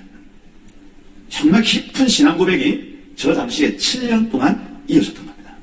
하나님은 어쩌면 한국 교회에게 이 7년의 관란을 가르치기 위해서 저러한 일들을 일표적으로 허락하셨을 겁니다. 그런데 이 한국 교회가 그것을 깨닫지 못하고 이 7년을 완전히 그냥 우상 숭배의 시간으로 가져가 버립니다. 이걸 보셔야 됩니다. 여러분 앞으로 우리 7년 될 날이 언제? 당신의 권사님은 대구에서 신유은사로 유명한 분이셨다. 나사렛 예수 이름으로 믿으면 믿는 대로 될지어다. 한국교회 신유은사 사역의 대명사를 탔던 현신의 권사님은 본래 황해도 불교 가정에서 태어나 성장하여 기독교인들을 미워하고 핍박한 사람이었고 결혼 생활은 만주 봉천에서 하게 됐는데 어릴 적부터 안고 살아온 여러 가지 형들이 결혼 뒤에도 계속 그녀를 괴롭혔다. 그런데 첫 아기를 낳고 각혈을 하면서 사경을 헤맬 때 중국 신영석탑교회 여전도사의 전도를 받아 예수를 믿기 시작했고 교회를 다니기 시작하면서 그녀를 괴롭히던 해결액을 비롯한 14가지 불치병들이 거짓말처럼 떨어졌다. 그러나 불행하게도 20대 후반에 그만 남편과 사별을 하는 바람에 근대에 있는 충남 강경으로 외아들과 함께 옮겨와 신앙생활을 열심히 하며 헌신적으로 교회를 섬겼다. 그런데 어느 날 교회에서 예배를 마치고 집으로 돌아오는 길에 어느 집 어린아이가 새까맣게 죽어가는 광경을 목격했다. 너무도 가련한 마음에 다가가 그 아이를 들여다보는데 손이 자꾸 아이에게로 갔다. 몇 번을 억제했지만 억제할 수 없어 결국은 아이를 껴안고 간절히 기도했는데 죽어가던 아이가 다시 생기를 얻고 되살아나는 기적적 역사가 일어났다. 이렇게 생각지도 않았던 신유의 은사를 받은 뒤로 그녀는 수십 년 동안 한결같이 수많은 형제를 위해 기도해주는 사명을 감당하고 있었다. 1만 명이 넘는 많은 사람들이 몰려들어 안수기도를 받아 병고침을 받고 그 일을 통하여 예수님을 믿게 된 사람도 많았다. 그러던 어느 날 갑자기 그가 숨을 거두고 영원히 천국에 가게 되었다. 천국길을 따라 올라가다가 문 앞에 하얀 옷을 입으신 분이 계셨다고 한다. 그분이 바로 그렇게 보고 싶었던 예수님이심을 알아본 현신의 권사님은 예수님 저 왔어요. 현신의입니다. 라고 주님께 인사를 했지만 주님은 고개를 흔들며 나는 너를 알지 못한다. 라고 말했다고 합니다. 현신의 권사님은 농담인 줄 알고 예수님 저 현신이에요. 서울 서대문 근처에서 재단을 쌓고 많은 병자들을 고쳐주었던 현신이에요. 하고 큰 소리로 외쳤다. 그러나 예수님은 그 이름을 도무지 모르시겠다 말씀하시며 그 문을 통과할 수 없다고 하셨다. 현신의 권사님은 억울해하면서 저는 누구보다 하나님을 잘 섬기 병 고치는 능력을 받아 수많은 사람들을 고쳐주면서 복음을 전했는데 왜 저를 모르신다고 말씀하십니까? 하고 재차 물었더니 예수님이 말씀하시기를 너는 내 능력을 가지고 장사를 하였지 언제 나에게 영광을 돌리고 나의 일을 하려느냐. 내가 그들의 병을 고쳐준 것은 너의 능력을 보여주기 위함이 아니고 나를 바라보며 기도하는 그들을 내가 사랑하기 때문이다. 라고 말씀하셨다. 현신의 권사님은 부끄러운 마음에 머리를 들지 못하고 예수님께 자신이 알고 있는 한국의 유명한 목사님들의 이름을 묻기 시작했다. 예수님 그러면 조용기 목사님 아세요? 그러자 예수님은 나는 그를 알지 못한다. 라고 답변하시자 큰 충격을 받으시곤 이번에는 예수님 한경직 목사님을 아세요? 라고 물었습니다. 그러자 예수님은 기억을 더듬듯이 이름을 떠올리면서 조금은 알 것 같기도 하다. 라고 답변하셨다고 합니다. 그리고 나서 몇 분의 목사님의 이름을 대면서 이분들을 아십니까? 하고 물었더니 대부분 모른다고 말씀하셨다고 합니다. 마지막으로 그러면 김창희 목사님은 아십니까? 라고 묻자 예수님은 주저없이 내가 그 이름을 알고 있다. 라고 답변하셨습니다. 그리고 나서 현신의 권사님은 예수님 앞에 바짝 엎드려 한 번만 회개할 기회를 달라고 사정을 하였고 예수님은 한 번 더 기회를 주시면서 한 가지 당부를 하셨는데 온갖 핍박 속에서도 충성을 다하는 작은 여종 벙어리였던 고영순이를 세상에 가면 꼭 만나보거라. 라고 말씀하였다고 합니다. 그 후 현신의 권사님은 기적처럼 살아나셨다고 합니다. 마침 그의 시신은 질성판 위에 뉘어놓은 채 미국에 살던 아들이 도착하기를 기다리며 입관을 미루고 있었는데 아들이 오기 전에 되살아난 것입니다. 그녀는 예수님이 평생 하나님을 섬기며 살아온 자신과 세계적인 목사가 된 조용기 목사님마저 모른다고 하시니 큰 충격을 받고 두려움에 떨었다고 합니다. 다시 기회를 얻은 현신의 권사님은 자신의 치유 능력으로 자만에 빠져있던 것을 회개하고 그동안 병고침 받은 사람들이 헌금했던 수십억을 예수님이 가신다고 하셨던 김창희 목사님이 섬기고 계신 북한 선교단체에 전액을 기도하였다고 합니다. 그리고 예수님께 그 이름을 물어보았던 목사님들을 일일이 찾아가서 자신의 체험을 나누었다고 합니다. 그 중에 조용기 목사님은 그 이야기를 듣고 크게 회개하여 개인적으로 착복하였던 헌금을 구로공단 근로자를 위한 벨링복지 타운을 건립하는 데 사용하였고 또한 한국 개신교에 큰 영향을 미친 한경직 목사님도 현신의 권사님의 말을 듣고 회개하였다고 합니다. 그러나 대형 기도원 원장이었던 어느 목사님은 그 이야기를 듣고는 자신은 회개할 것이 없다며 화를 내며 그녀를 무리하게 돌려보냈고 후에 그 목사님은 부흥회를 인도하다가 갑자기 식물인간이 되어 세상을 떠났다고 합니다. 그리고 주님이 특별히 당부하셨던 고영순 씨를 찾는다는 광고를 국민일보에 내었고 어느 날 벙어리였던 권사님이 집회 강사로 오셔서 연결되었다고 합니다. 현재 고영순 권사님은 하나님께서 입을 열어주시고 치유의 은사를 주셔서 주님께 크게 쓰임받고 있다고 합니다. 오늘 현신의 권사님의 천국 간증을 통하여 우리에게 많은 것들을 시사해줍니다. 세상에서는 큰 자로 불리며 쓰임받고 존경받는다 할지라도 주님은 모르신다고 할 수 있고 세상에서는 작은 자 같으나 온갖 고난과 핍박 속에서 남몰래 충성하는 고영순 권사님과 같은 분들을 주님은 귀히 보시지 않을까 생각해봅니다. 주님이 다시 오실 때 잘하였도다 착하고 충성된 종아 내가 적은 일에 충성하였으 내 주인의 즐거움에 참여할지어다 라는 음성을 듣기를 바라며 사랑합니다. 축복합니다.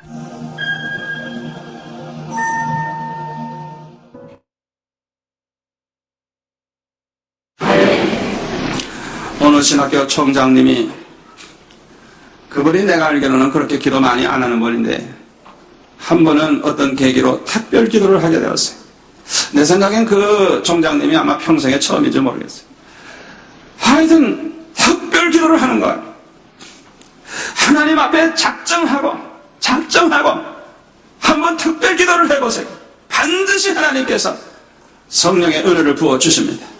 말씀해 주십니다. 그 총장님이 전심으로 기도하는데 갑자기 주의 음성이 들리더랍니다. 한국교회는 썩었다 그러시더라고요. 한국교회는 썩었다. 아니 한국교회 썩은 교회도 있겠지만 안 썩은 교회도 있을 텐데 아니 왜 한국교회가 다 썩었다고 하는지 마음에 뭔가 의심이 되니까 아니 왜 한국교회가 다 썩었습니까? 그리고 반문을 했대요. 그랬더니 또 주님이 말씀하시기를 목사들이 썩어서 한국교회는 썩었다 그러시더라고요. 목사들이 썩었기 때문에 한국교회가 썩는데요. 그러니까 우리 성도들은 목사님을 잘 만나야 되는 거예요. 썩은 목사 만나면 다 썩은 교회 되는 거예요. 저부터 이 목사의 책임이 얼마나 큰지 몰라요. 목사들이 썩었기 때문에 다 한국교회가 썩었다. 아니 훌륭한 목사님도 많이 있는데 왜 한국 목사들이 왜 다 썩었나? 그래서 그런 마음에 의심이 생기니까 아니 왜 목사들이 다 썩었습니까? 이러고 또 질문을 했더니 신학교가 다 썩었기 때문에 썩은 신학교를 나왔기 때문에 썩은 목사가 돼서 다 썩었는데 그러니까 이 신학교 총장님이 아니 왜 신학교가 다 썩었습니까? 또 지금 반문을 했더니 교수들이 썩었기 때문에 썩은 교수들이 운영하는 신학교는 썩은 목사를 길러낸다는 것. 그러니까 이제 자기도 교수니까 나도 썩었습니까? 나도 썩었습니까? 자기는 썩은 목사라는 생각을 해본 적이 없거든. 나도 썩었습니까? 그리고 질문하는 그 순간에 환상을 보여주는데 환상을 보여주는데 자기가 이 세상에 본 적이 없는 아주 비참하게 썩은 시체를 보여주신다. 뭐 꿈에 보지만은 끔찍하게 그냥 너무너무 그냥 보기 아주 정말 소름 끼치는 그 썩은 시체를 보여주다. 이게 바로 너다 그러시더라. 그 순간 이 총장님은 충격을 받고 거꾸로 지고 말았어요. 자기는 훌륭한 박사요, 훌륭한 총장이요, 교수 중에 훌륭한 교수라고 생각했는데 자기 자신이 얼마나 썩어 빠진 인간인가를 주님이 보여주신 거예요. 이분이 그때의 은혜를 받고 눈물을 흘리면서 회개하고 서울의 어느 큰 교회에서 마침 목사님이 어디 가셨는지 대신 설교를 하면서 이 간증을 막 울면서 설교할 때 울면서 간증을 했어요. 그 자리에 앉아있던 우리 교회 성도, 서울간 우리 교회 성도들이 너무 충격을 받고 저한테 전화를 해줬어요. 설교 시간에 그 간증을 들었다는 거예요. 저는 그 총장님의 그 말씀이 다 옳다고 믿습니다. 여러분 많은 교회들이 왜 썩어가는 줄 압니까? 전심으로 깨어 기도하는 이런 삶을 살지 않기 때문에 자기 자신도 모르는 사이에 썩어가고 있는 거예요. 죽어가고 있는 거예요. 이걸 우리가 알아야 되는 거예요. 여러분들이요 참기 힘들면요 그 참기 위해서 기도하셔야 돼요. 그리고 여러분들이 이길 수 있는 힘 달라고 하나님 앞에 기도하셔야 돼요. 여러분 내 자식이 잘 되고 내 남편이 잘 되고 그런 기도도 굉장히 중요하지만 여러분들 자신의 믿음이 먼저 하나님 앞에서 바르게 설 수 있도록 그거를 위해서 기도해야 될 줄로 믿습니다.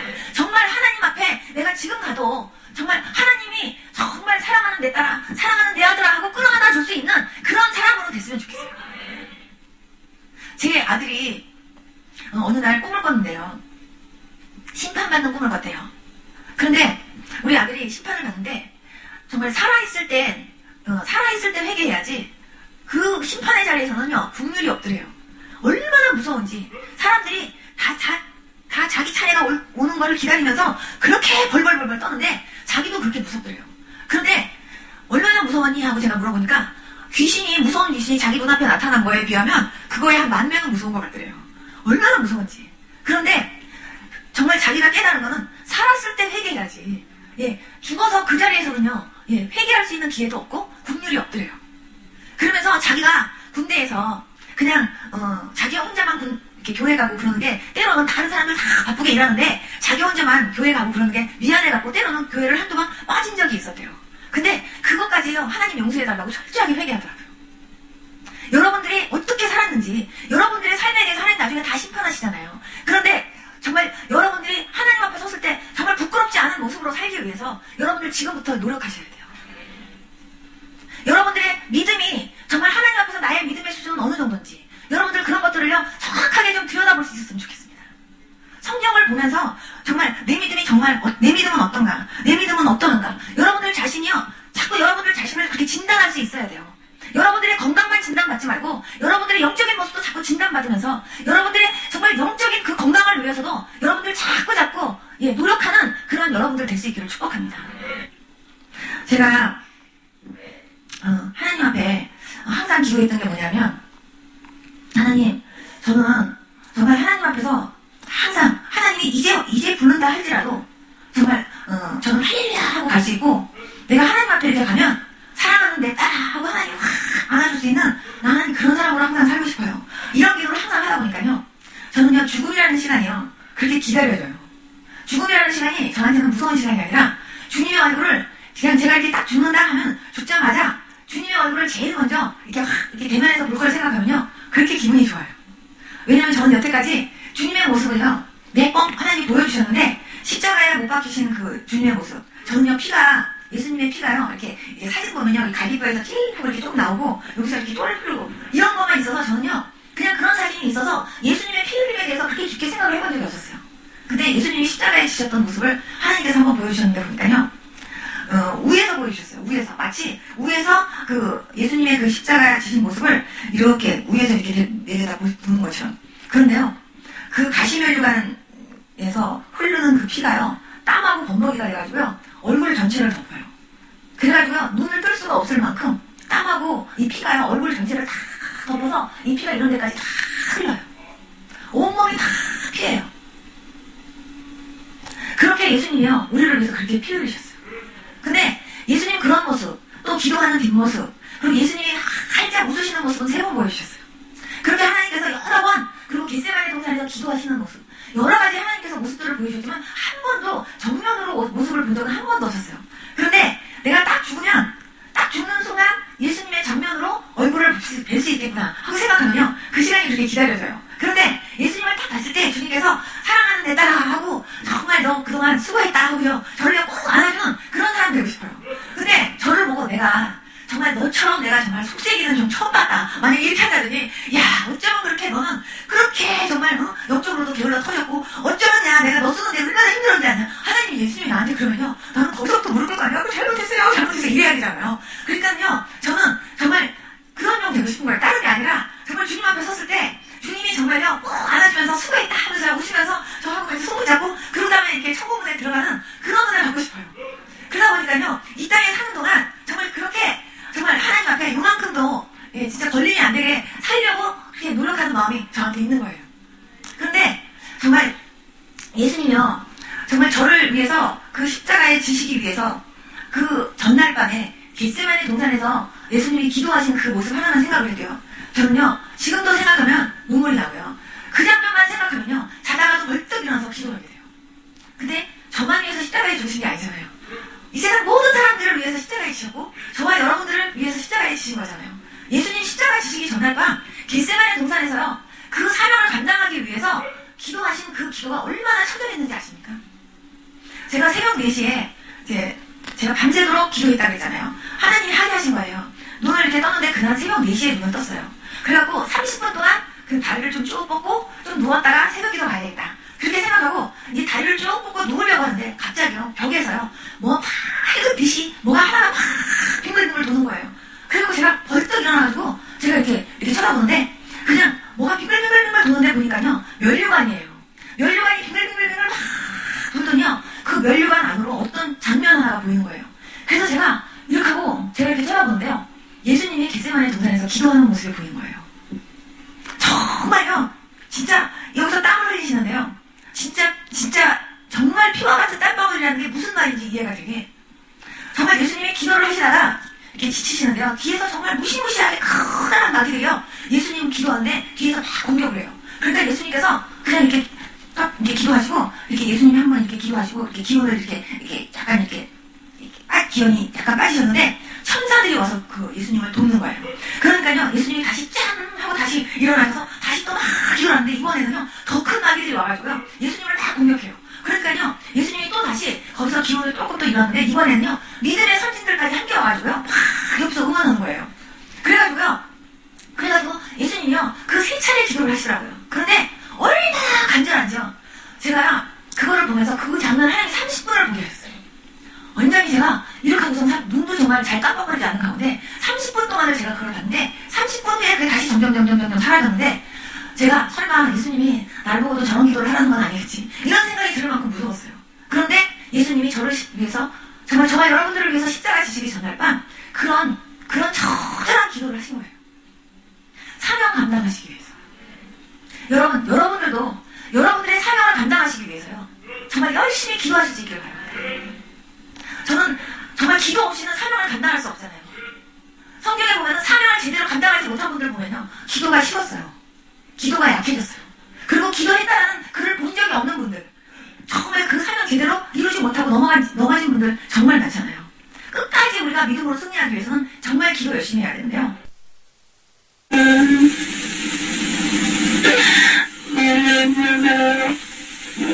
저번에 300만원을 주고 나를 맡겼어요. 근데 저에서 보이는 내가 다 들어가 죽어서 지옥에 떨어졌어요.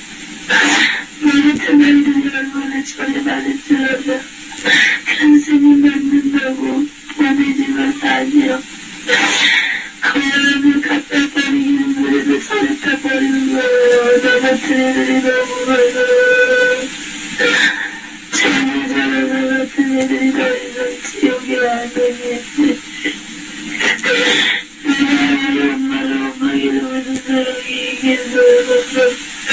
나 지옥에 떨어졌는데 여기는 3살짜리 어린아이 수준도 있어. 어린아이 동자 수준도 있어. 나한테 너무 뜨거워. 거짓말 무섭잖아. 어린아이들 나보다도 어린아이들을 못할 때 가슴이 찢어져. 영혼도 그렇지 뜨거우니까 그냥 울어. 더 이상 나 같은 어린아이들이 지옥에 떨어져서는 안 돼요. 예수의 예자로 모르고 지옥에 떨어졌어요. 우리는 이곳에 와서 알았어요. 예수 믿어야 천국 가고 지옥 안 된다는 것을. 예수님이 우리 같은 어린아이들을 보고 많이 오셔요. 예수를 모르고 예수를 알았다면 길이라도 있을 텐데 예수를 모르고 여기 떨어졌어. 예수님이 얼마나 마음 아파하고 눈물을 흘리시는지 몰라요. 어떨 땐 피눈물을 흘리세요. 한번 지옥에 떨어지면 거두줄 수 없는 게 지옥이에요. 그러니까 나 같은 어린아이들이 지옥에 오지 않게 전해줘요. 거기 절에서 나오게 해줘요. 특히 저 같은 어린아이들 영문도 모른 채 그냥 부모들이 갖다 버리다시피 맡겨버리고 어렸을 때부터 병력해서 저를 맡기면 되는 그것이야.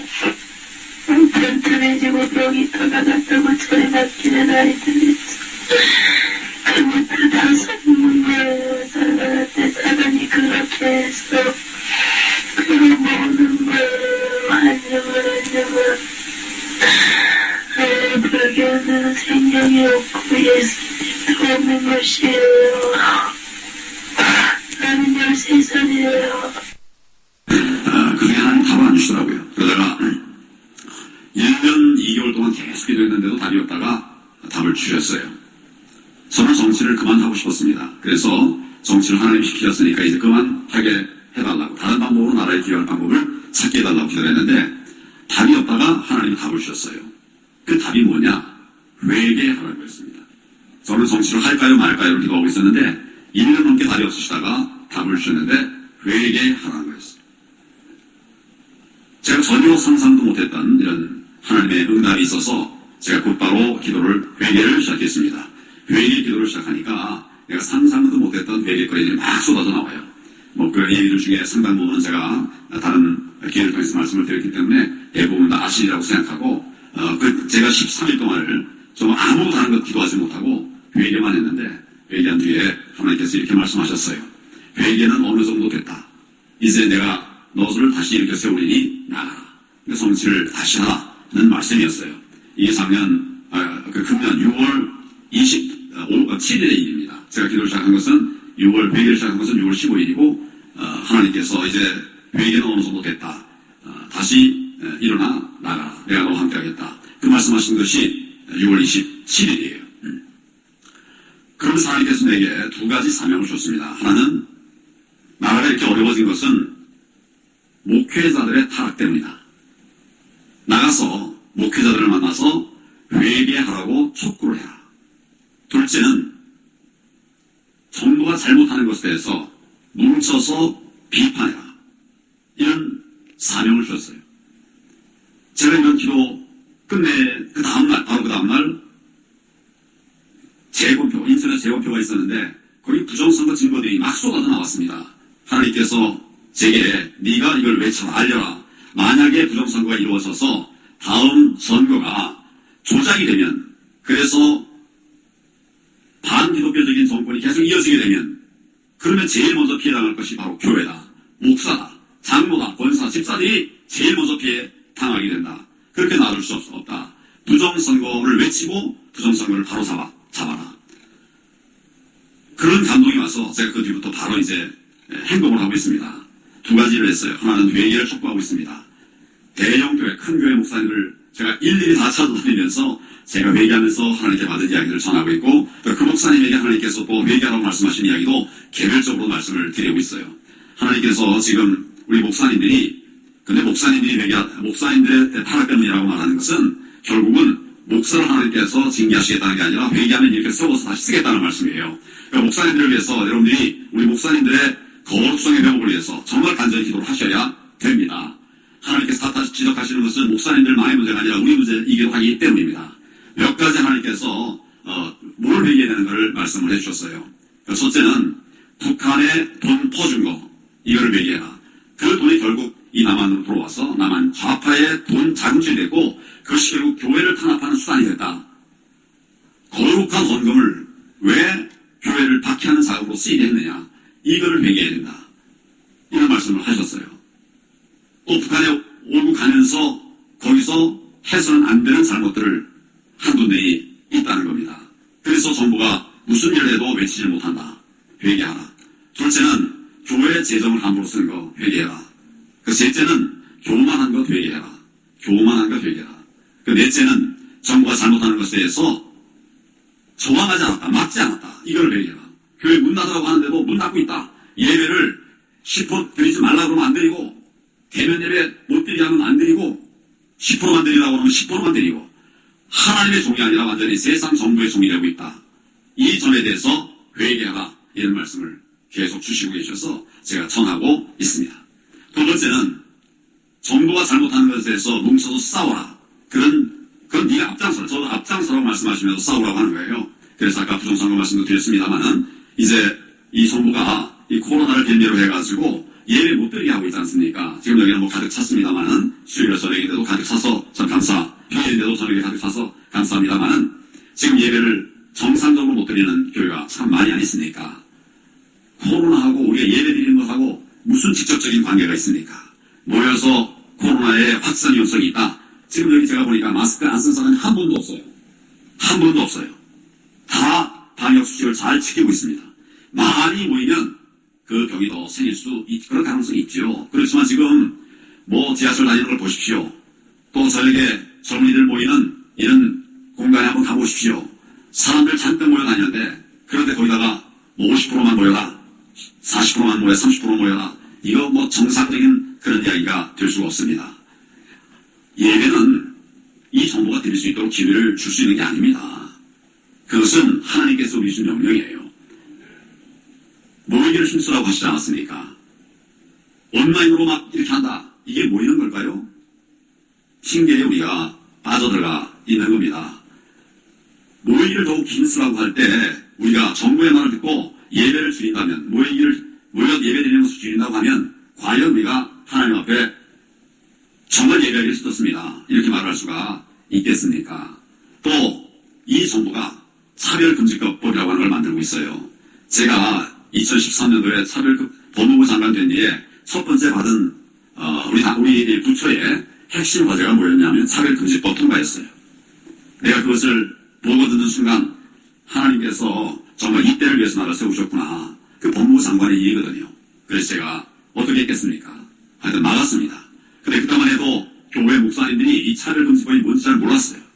이 포괄적 차별금지법 안에는 성적 지향에 의해서 처벌할 수 없다, 차별요할 수 없다 이렇게 되어 있습니다. 이 성적 지향이라는 것 자체를 그때만 해도 몰랐어요. 그래서 이미 여러 군데서 막 이 차별금지법이 통과되고 막 이런 시도들이 있었단 말이죠. 근데 하나님께서 그걸 막게 해주셨어요. 지금도 다시 차별금지법을 이 정권 내에 통과시키려고 하는 아주 음험한 이런 시도들이 계속되고 있습니다. 아마 이 정권 바뀌기 전까지 그렇게 하려고 노력을 할 거예요. 반드시 우리가 막아내야 되는데 모이지 못하게 한다고 모이지 않으면 어떻게 우리가 이런 일들을 해낼 수가 있겠습니까? 대면 예배 전면 금지라고 하는 정부의 방침이 나온 뒤에 제가 곧바로 대면 예배 전면 금지는 위헌이다, 이런 선언을 하고 나는 앞으로 계속 대면 예배를 드리겠다, 그렇게 선언을 했고 저는 계속 그렇게 하고 있습니다. 대면 예배 전면 금지는 위헌입니다. 우리 헌법 제20조에는 모든 국민은 종교의 자유를 갖는다 이렇게 되어 있습니다. 물론 헌법 37조 2항에는 이러한 자유는 종교의 자유를 비롯해서 다른 여러 가지 자유가 있습니다만 이러한 자유는 질서 유지 등을 위해서 법률에 따라서 제한할 수 있다. 그러나 그 본질적 내용을 침해할 수는 없다 이렇게 되어 있습니다. 구라파 중동지방들 여행을 하고 와서 느꼈던 문제가 있었는데요. 두 가지. 하나는 어려서부터 이제 종교를 가지고 기독교 신앙을 가지고 사니까 나는 종교를 못 가진 사람보다는 가진 사람이 좀 좋고 또 기독교를 믿게 되는 것이 대단히 특권이었다, 그런 생각을 가지고 쭉 살았는데 막상 세계를 쭉 다녀보니까 종교를 많이 믿는 나라들이 다 후진 국가가 되고요, 불행하고, 그래서 크게 보게 되면 종교 없는 사회가 종교 국가보다는 행복하고 선진 국가가 될 것이다. 보고 나니까 어떻게 할 수 없는 사실이고요. 그 다음 두 번째는 그래도 우리 기독교는 이제 안 걸릴 것이다 그렇게 생각했는데, 구라파가 이제 기독교 국가고 기독교 때문에 부흥한 나라들인데 막상 가보면 이제 교회는 다 문 닫아요.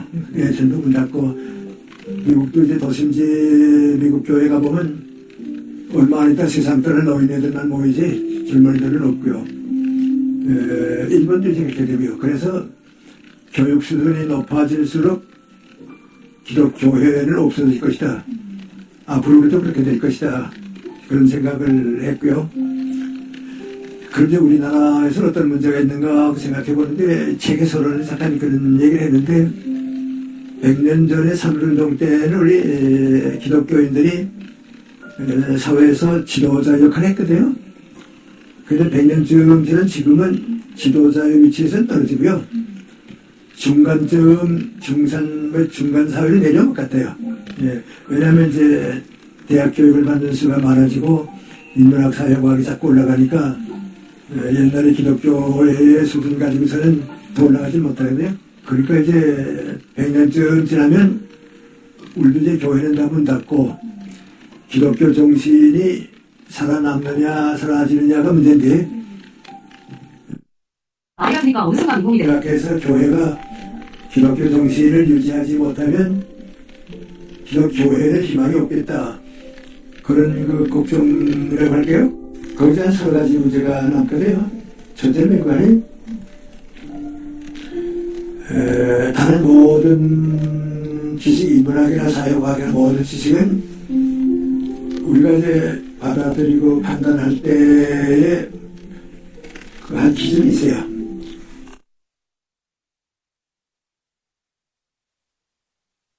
그런데 기독교도 3만 불 소득 이후에 증가한 국가가 없습니다. 이것을 굉장히 우리가 캐치 못하고 있어요. 우리가 63년에 100불이었어요. 국민소득. 94년에 10,000불이었어요. 그런데 10,000불이 상당히 중요합니다. 95년부터 지표상의 기독교 상승세가 꺾였다는 사실이에요. 한국교회 위기를 한번 15가지로 제가 정리를 하면서 진단해봤습니다. 첫 번째, 사람들이 놓치고 있는 게 있는데 3만 불 시대, 이것을 놓치고 있습니다. 왜냐하면 전 세계적으로 볼 때 3만 불 소득이 올라간 후에 모든 종교가 상승한 나라가 없습니다. 그리고 기독교도 3만 불 소득 이후에 증가한 국가가 없습니다. 이것을 굉장히 우리가 캐치 못하고 있어요. 우리가 63년에 100불이었어요. 국민소득. 94년에 10,000불이었어요. 그런데 10,000불이 상당히 중요합니다. 95년부터 지표상의 기독교 상승세가 꺾였다는 사실이에요. 최초 인구 센서스에서 95년서부터 우리 개신교 정교 인구가 꺾였어요. 그리고 2000년부터는 헌금이 줄어들었다는 이야기가 나오기 시작했어요.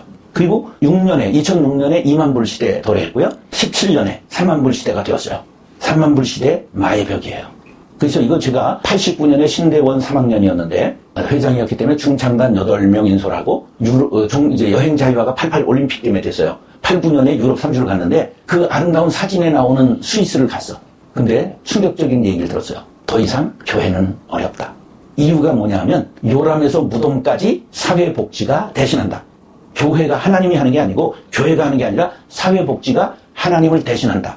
그게 스위스에서 들은 얘기예요. 그러고 보니까 뮌헨 같은 데 가서 그냥 점심시간에 관광객을 위해서 오르간 연주를 교회에서 하는데 1,000명쯤 모이는 멋있는 교회에서 그냥 연주자가 꽝꽝꽝꽝 하는데 거기에서 이제 토요일 묵으면서 주일 예배를 갔는데 허연 할머니 30분 앉아있는 거야. 1,000명 앉는 교회가.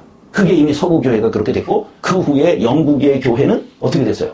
모슬렘, 이슬람 사원으로 팔렸고 술집으로 팔렸잖아. 그래서 뉴 비긴이라는 사람이 인도 선교사로 장로교 영국 선교사가 35년을 갔다 왔어요. 갔다 오니까 영국이 피선교지가 된 거야. 그래서 이건 안 되겠다고 나온 게 바로 선교적 교회라는 책을 쓴 거잖아요.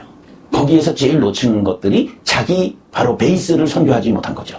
그래서 그게 어디에서 오느냐? 바로 3만 불 시대의 위기에서 온다는 걸 아무도 얘기한 사람이 없어요.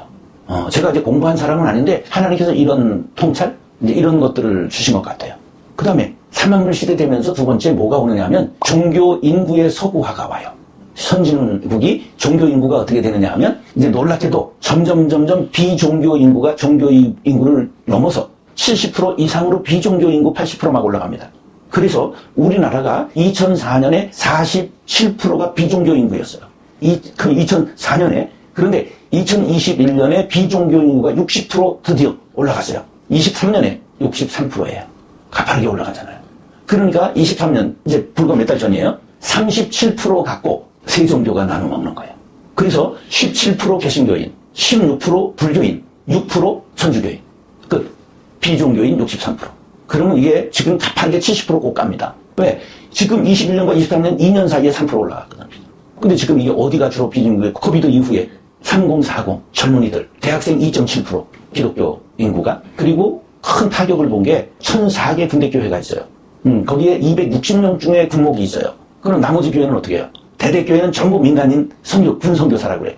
근데 대부분 젊을까 나이 든 분일까? 나이 드신 분이에요. 그러니까 코로나가 왔을 때 들어가지 못했거든요. 만 2년을 못 들어갔어요. 부대에. 그때 온라인이라도 잘했으면 됐는데 이게 아무래도 뒤졌을 거 아닙니까? 그래서 지금 한 지휘관 군목한테 들은 바에 이게 한 2달 전에 코로나 전에 평균 대대 교인 출석이 장병이 50명. 코로나 후 지금 20명. 그리고 거기가 지금 군이 선교의 활동모장이었어요. 그나마. 근데 그것도 황폐화된 거예요. 왜? 코로나 지내면서 애들이 월급이 올라갔잖아요. 핸드폰 다 줬잖아요. 이거만큼 재밌는 세상이 어딨어. 치킨 시켜 먹고 몇 명이나 가서 회 시켜 먹잖아요, 애들이. 그러니까 이제는 피자도 약발이 안 받아요. 이제 지금 시대가 이렇게 급변하는 걸 우리가 알아야 된다는 거죠. 세 번째는 고령화의 폭탄이죠. 얼마나 고령화가 급속히 가느냐? 2023년 65세 인구가 18.4%입니다. 우리나라. 근데 이게 950만 명이에요. 25년, 불과 2년 후에 드디어 20.6%, 이걸 초고령 사회라고 합니다. 7%, 14%, 20%. 이래서 초고령 사회로 지금 간 거예요. 그래서 지금 이것이 한국교회는 세상이 이렇게 가잖아요. 세상이 20.4%가 25년에 65세 이상이잖아요. 그럼 교회는 어떤가? 교회는요, 그 말할 게 없어요. 60대 이상이 지금 59%예요. 21년 말 현재 제가 얼마 전에 여기 금촌에 117년 된 교회 첫 주에 설교하러 갔거든요. 평균 65세. 150명. 20대 손 들어보세요, 한 분. 30대 한 2분. 40대 한 100명. 50대 한 30명. 나머지 전부 60, 70대. 이게 지금 현실이거든? 그 다음에 이제 우리가 다 알다시피 네 번째는 출산율이거든요. 23년 0.76이라는 게 나왔잖아요. 근데 학자들에 의하면 24년에 0.6대가 나올 우려를 하고 있어요. 이건 전쟁 때에도 없었던 거거든? 국가 인구가 유지되려면 부부가 2.1명을 낳아야 돼요. 왜 2가 아니고 2.1명인가? 자연 불임률이 옛날에 8쌍 중에 하나예요. 그 2.1을 낳아야 유지가 돼요. 그런데 지금 0.6으로 떨어진다면 이런 재앙은 없어요. 그런데 이게 큰 문제가 뭐냐 하면 교회 학교 정령 인구가 19.8% 줄어들 때 교회 학교는 얼마나 줄어든 36%가 줄어들었어요. 인구가 줄어드는 곳에 배가 교회가 줄어들고 있는 거예요. 그래서 지금 교육부가 없는 교회 학교가 없는 교회가 60% 넘죠. 심각합니다.